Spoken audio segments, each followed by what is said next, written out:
La tension monte dans les prisons françaises. L'un des principaux syndicats de surveillants pénitentiaires, l'UFAP-UNSA, appelle ce lundi à bloquer de nombreux établissements pour dénoncer une situation jugée explosive par les syndicats. Surpopulation record, manque de personnel, le système pénitentiaire est sous pression. Au 1er mars, plus de 87 000 détenus étaient incarcérés pour environ 63 500 places, soit un taux d'occupation de 137%.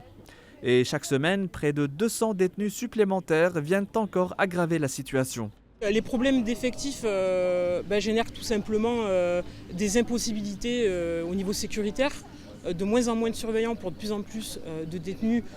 Je rappelle que le centre pénitentiaire de Villeneuve-les-Maglones, c'est 175% de taux d'occupation, avec un établissement prévu pour 587 détenus où ils sont 1033 détenus, avec 145 matelas au sol. Donc tout ça crée de la promiscuité et du coup des violences. Et les premiers vers qui se tournent ces violences, c'est forcément les surveillants pénitentiaires qui ouvrent les portes tous les jours. Face à cette crise, des actions locales sont prévues. Blocage des extractions, filtrage des entrées, suspension des parloirs. On se sent complètement abandonné seul au monde, que ce soit par notre direction, nos directions interrégionales, voire notre ministère. On est complètement lâché tout seul au monde. Sans réponse du ministère, les surveillants préviennent. La situation pourrait rapidement devenir incontrôlable.